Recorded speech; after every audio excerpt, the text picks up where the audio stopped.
nagkakay. Galing pa silang Quezon City. May branch ako sa Quezon City sa ano, mag-opening na tayo sa Opo, Junto. nagkakapitan ka na eh. Wait lang, asan may camera niya? Wait lang ha. Kasi dito medyo far away. Pag nasa Quezon City kayo, may branch na tayo doon. Opo, meron na kayo dun eh. Kaso sabi na. Pero sa Junto pa ang ano, bukas. grand opening. 1, 2, Junto. 3. Mag-face ka video. Wait nga lang. Wait lang po, ansa na lang. 1, 2, 3. Okay, thank you Okay. po. Diwata. Ha? Oh, Hello ma'am. Dumayo ba po kayo dito para lang magpa-picture kay Diwata? opo, talaga pinag-usapan na namin. Actually sa Masaya MOA kami, siya kaso yun. napagtripan nila pumunta na rin dito. Hindi, talaga pinag-ano namin na dito. Layo na rin. Tatay, Muna, ano pakiramdam? Nakita niyo si Diwata? masaya siya. Thumbs Boy up na po boy ba? siya sa life niya, masaya na Thumbs siya up? rito. Ayun, buti na Nay. yun na. Salamat. Thank you. Okay. Pagaling po kayo agad. Pagaling buhay tayo. Oh, strokes. Guys, andito tayo ngayon at interviewin natin si Diwata, no?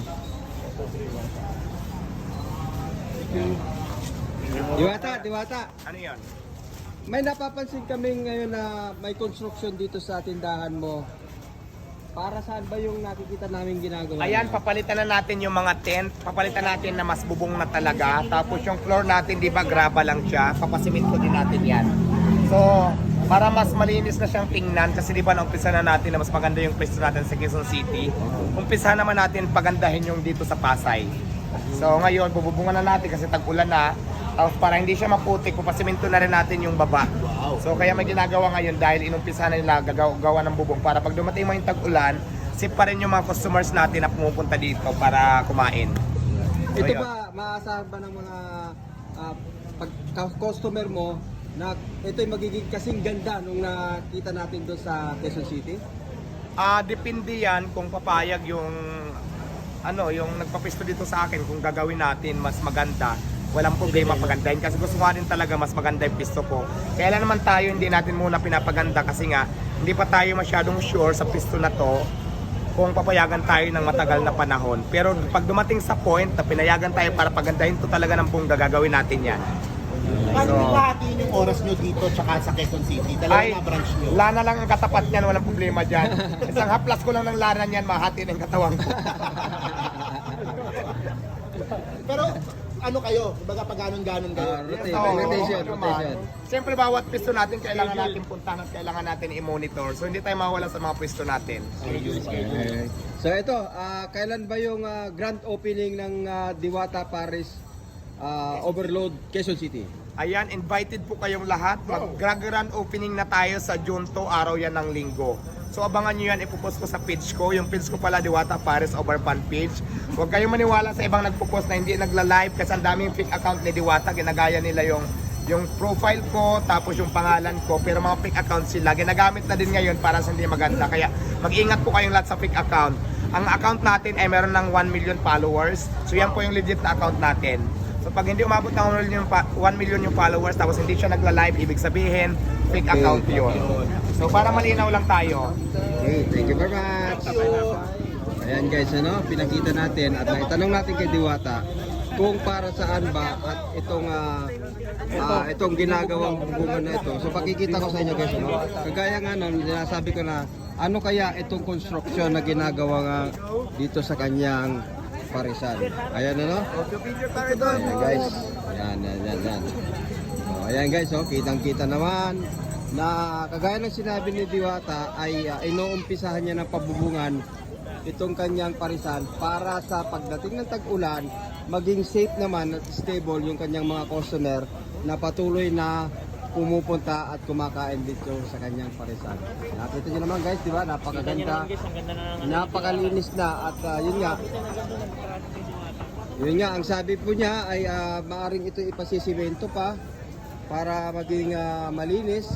Hindi man kasing ganda raw nung branch niya sa Quezon City, pero gagawa siya ng paraan kung paano ma-develop itong naturang lugar. Dahil alam naman natin na meron pang usapin dito sa question niya na to at yun nga, ay hindi siya 100% na maaayos ng kasing ganda nung branch niya sa Quezon City. So ayan nga, ang advice din po niya sa June 2, yun ay araw ng linggo, inaanyayahan po niya tayo na tayo ay pumunta sa kanyang branch dun sa Quezon City at nang makita nyo rin po kung ano yung itsura at mai-confirm nyo na rin kung ano yung itsura ng kanyang parisan mula dito sa Pasay hanggang dun sa Quezon City. At makita naman natin, siyempre makikita natin guys, ang sabi nila wala na raw kumakain dito kay Diwata, pero magtataka ka talaga at bakit napakarami pa ring tao, marami pa ring nakapila, walang pinagbago halos. At siyempre meron tayong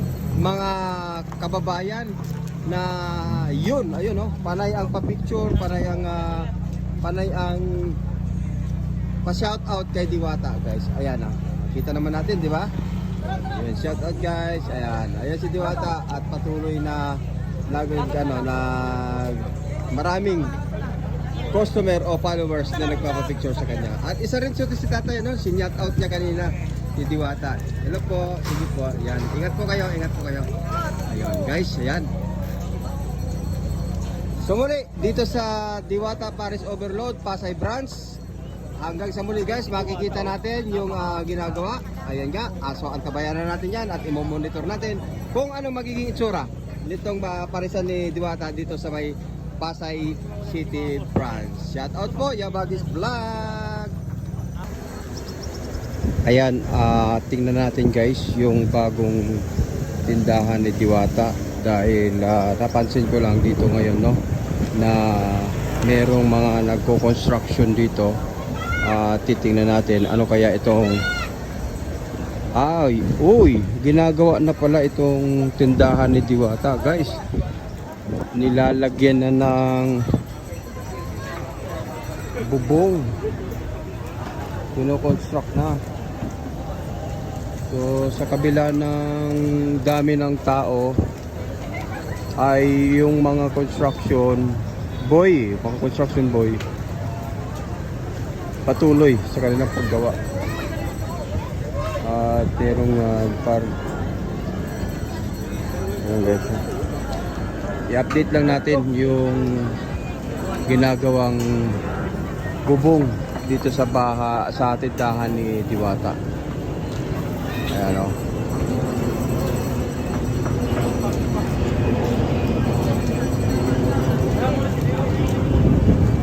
Construction na guys. At ito, makikita natin yung mga materyales na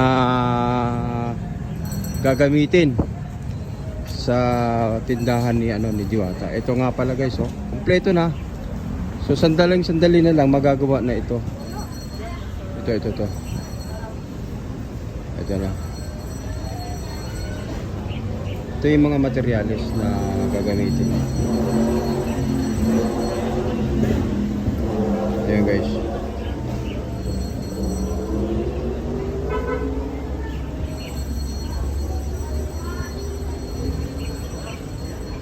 So pakompleto na po.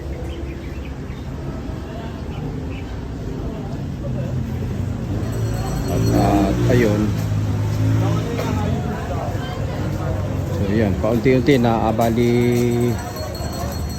tinatayo na nila yung mga poste at saka yung mga holder na lagayan ng pagkakabitan ng bubong. Ito.